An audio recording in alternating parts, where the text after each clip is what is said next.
Kalau memang yang 8 itu terbukti tidak bersalah, tolong dilepaskan. Karena ini kita berpikir secara netral. Kasihan juga mereka yang 8 orang yang ditangkap, dihukum sampai ada dihukum yang seumur hidup, dan mereka tidak melakukan kesalahan itu. Hola netizen yang tercinta, kriminologi mengingatkan polisi agar berhati-hati dalam menangani kasus Vina Cirebon. Kriminolog dari Universitas Islam Bandung atau Unisba, Nandang Sambas mengingatkan agar jangan ada rekayasa penetapan tersangka hanya karena adanya tekanan publik. Nandang Sambas mengungkit soal adanya pelaku yang kemudian mengaku sebagai korban salah tangkap. Menurutnya, untuk mencari tahu kejelasan kasus ini, Polda Jabar maupun Mabes Polri harus turun ke daerah untuk membuka data lama kasus tersebut. Diketahui saat ini 3 pelaku masuk ke dalam DPO. Kasus Vina Cirebon terjadi sejak tahun 2016. Dari kasus tersebut, polisi menangkap 8 anggota geng motor. Namun, setelah kisah Vina diangkat menjadi film, kasus di Cirebon ini kembali viral. Hingga akhirnya, Direktorat Tindak Pidana Umum atau Ditipidum Bareskrim Polri pun turun tangan memburu 3 tersangka yang masuk DPO dalam kasus Vina Cirebon. Nah, gimana nih menurut netizen yang terhormat? Silahkan berkomentar ya. Perkenalkan, nama saya Rangsi Mirat dan saya kakak kelasnya Vina waktu SMP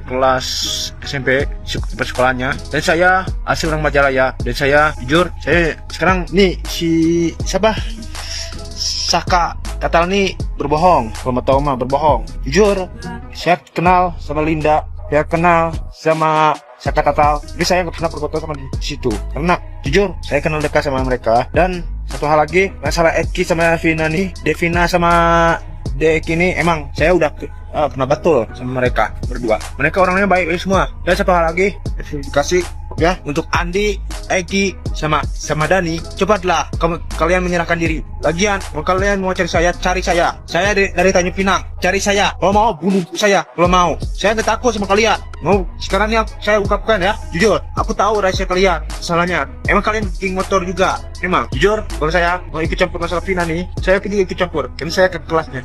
Jujur, kelas Egi ini orangnya kurang lebih emang dia suka sama si Vina nih, emang. Tapi gara-gara ini permasalahannya gara-gara si Linda nih, di permasalahannya situ Linda, karena Linda itu suka sama si Egi. Gak mungkin kan dia suka sama Egi. Dan satu hal lagi ya, Egi jujur ya, Egi itu suka sama Vina. Ya, Vina gak suka sama Egi. Di situ dia diludahi di klub tuh, di tempat kejadian tuh. Jadi dia benci bahasa itu, udah diludahi itu biasa, masih biasa tuh. Kalau mau tahu mah masih biasa. Nah, udah itu, masih biasa. Nah, kan dan Linda tuh nggak ada di lokasi kan, lokasi kejadian itu kan.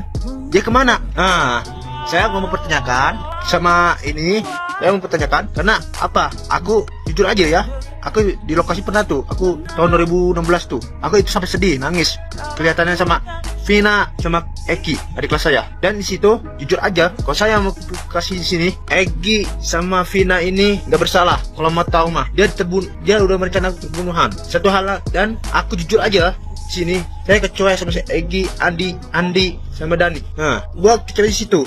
Jujur, saya ungkapin semuanya nih di sosial media nih. Kalau saya menjadi saksi, saya siap jadi saksi. Jamin lah masalah Egi sama Vina. Jujur aja, ini udah keterlaluan untuk ini di sosial media nih. Emang dia penjabat jadi belum nur adanya tuh. Emang, tapi saya jujur, kalau saya mau ungkapkan di tes Vina sama yang lain, insya Allah saya bisa. Tapi saya mau tahu, saya minta perlindungan buat saya sendiri, karena saya takut geng motornya Egi nih, seenak-enaknya. Sebenarnya geng motor Egi ini banyak. Saya di sini untuk menolong almarhumah Vina, Devina sama almarhumah Eki. Saya tahu tentang dia. Jujur, dan saya Linda nih, kalau mau tahu jujur, si Linda ini suka sama si Egi, dan di situ biar si Linda memperi si Egi biar panas dia. Nah, tadi sudah panas, udah ini, barulah Egi datang kan, pesan di situ, dipukuli Eki sama Vina pakai balok, sampai kan kebuka tuh kan di situ. Nah, dicok gitu. Tapi herannya di sini, pasan di kuburan almarhumah Vina, dia nggak ada. Nah, aku pesan balik ke sini, aku tuh tahu itu Vina kan, ikan dulu tuh di blur mukanya, jadi nggak terlalu jelas. Nah, di sini saya buktikan, karena masalahnya bukan, jujur aja, permasalahannya itu bukan berapa pelaku ya, bukan tiga pelaku, tapi mau tahu, Saka Tatal satu, dia berbohong di media, di wartawan kan, berbohong semua. Aku tahu mukanya dia sedihnya gimana, lihat matanya tuh, udah tahu aku, dia tuh berbohong Saka Tatal nih. Dua, masalah Egy ya, Egy sama Linda ini udah menikah. Aku tahu masalah dia ini. Tiga, masalah Vina sama Eki ya. Kenapa Vina sama Eki jadian? Itu karena dia gak mau dia pacaran sama si Egy. Si Egy itu udah ya nakalnya tuh bandel lah intinya. Lebih parah lagi. Menjelaskan bahwa Egy ini sama sebenarnya ada Saka Tatal yang kerja sama tuh Linda, sebenarnya itu kurang lebih 5 pelaku lah kurang lebih. Di antara itu 5 pelaku. Karena apa? Itu sebenarnya Linda kesurupan tuh itu bohong semua. Gak mungkin nih si Linda kesurupan. Masa harus ada roh? Kan roh tuh udah ada di alam barjah. Haram ini udah di alam ini. Gak mungkin kan bisa balik lagi. Kasus Sambo membingungkan. Kasus Vina ini lebih membingungkan lagi. Kalau kami sebagai rakyat biasa yang cuman bisa nonton dan berkomentar, saya itu tidak peduli. Kalau memang 3 DPO-nya itu ada, segera ditangkap. Kalau memang yang 8 itu terbukti tidak bersalah, tolong dilepaskan. Karena ini kita berpikir secara netral. Kasihan juga mereka yang 8 orang yang ditangkap, dihukum sampai ada dihukum yang seumur hidup, dan mereka tidak melakukan kesalahan itu juga tidak manusiawi. Jadi biar masalahnya ini tidak simpang siur dan menyebarkan fitnah dan kebingungan di masyarakat, ini kasusnya ini dibuka kembali biar terang seterang-terangnya, yang bersalah dihukum, yang tidak bersalah dibebaskan. Saya rasa pun Vina tidak bakalan tenang kalau ternyata yang dihukum itu bukan orang yang sebenarnya. Yang mengherankan juga, keluarga Egy dan keluarga Vina, mereka adalah sama-sama keluarga korban, tetapi tidak ada klop satu kesepakatan tentang kasus ini. Jadi mereka itu berjalan dengan pemikirannya sendiri-sendiri gitu. Itu yang heran di sini juga ya. Menurut kalian bagaimana? Dimana ini booming 2016 lalu ya. Jadi bagi kalian yang belum tahu tentang kronologi kasusnya bagaimana, kalian bisa baca-baca di Google atau di YouTube ya, atau di TikTok. Namun singkatnya, pada 2016 lalu, Vina ini usianya waktu itu 16 tahun bersama pacarnya Eki, itu oleh 11 orang geng motor. Dan sadisnya, Vina sebelum dia juga diruda paksa secara bergilir oleh 11 kawanan geng motor ini. Dan akhirnya 8-nya sudah ditangkap, namun 3 belum gitu loh ya. 3 belum, masih lolos sampai 2024 ini. Jadi singkat saja, yang ingin saya tanggapi adalah ketiganya ini yang masih DPO atau masih buron sampai tahun 2024 ini. Ya, jadi begini, dalam pandangan saya, untuk mendapatkan ketiga buronan ini ya, itu sangat kecil kemungkinannya di tahun 2024 ini. Kecil kemungkinannya. Kenapa begitu? Jadi begini, kasus Vina Cirebon ini hampir sama dengan kasus Jessica Kumala Wongso ya, 2016 juga. Samanya apa bang? Samanya itu viral ketika ada film ya, viral lagi ketika ada film. Kayak Jessica Kumala Wongso itu ada Netflix lagi filmnya, kemudian orang nonton, viral lagi, aktif di media sosial, booming lagi. Begitupun kasus Vina Cirebon ini, ada filmnya, kan ada film yang di bioskop itu, film Vina dijadikan film. 2024 ini Mei tayang. Setelah tayang banyak orang nonton. Setelah orang nonton, semua ada di media sosial, terutama sekarang TikTok, viral lagi. Dan mulai diungkit-ungkit lagi kasusnya. Ya, jadi apa yang penyebabnya kasus ini diungkit lagi setelah 8 tahun berlalu? Ya, dimulai karena film itu yang di bioskop itu mengangkat kisah Vina. Setelah kisahnya diangkat, orang nonton ke sana, booming lagi, semua main HP di TikTok, viral lagi. Kemudian menuntut untuk dicari 3 pelaku tersebut. Nah, yang dalam pandangan saya susah dicari. Kenapa? Begini, 3 pelaku tersebut bukan nama asli.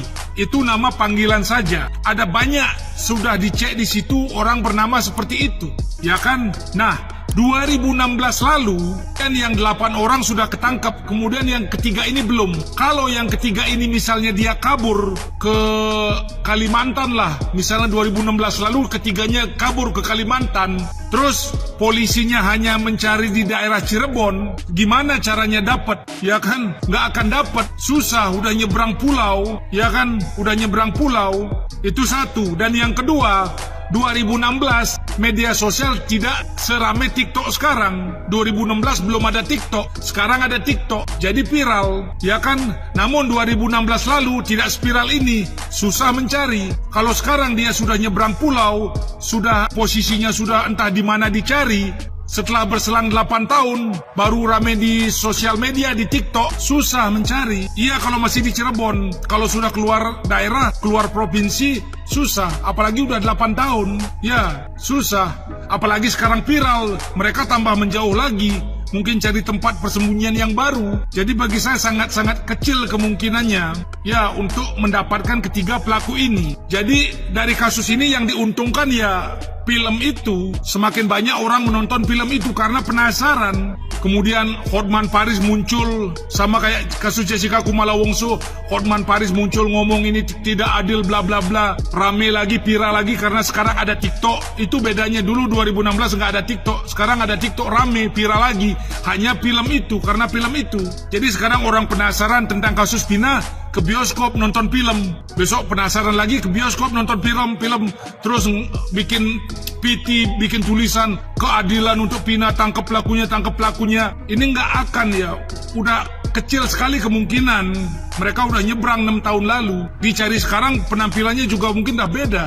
Ya kecil kemungkinan, bukan nggak ada kemungkinan, kecil. Jadi kalau saran saya pribadi, ya sudahlah gitu loh, ya jangan ungkit lagi. Gara-gara film itu pun harusnya ngasih duit, ya, ngasih uang ke keluarga Vina dan korban lainnya, kasih royalti ke sana, ya. Dan untuk kalian, saran saya berdoa semoga ditemukan ketiganya, tapi janganlah diungkit-ungkit lagi luka 6 tahun lalu gitu loh. Kita doakan saja semoga arwah Vina dan korban lainnya mendapat tempat yang baik, itu aja, agar tidak menguntungkan film itu aja. Ya, itu aja, terima kasih.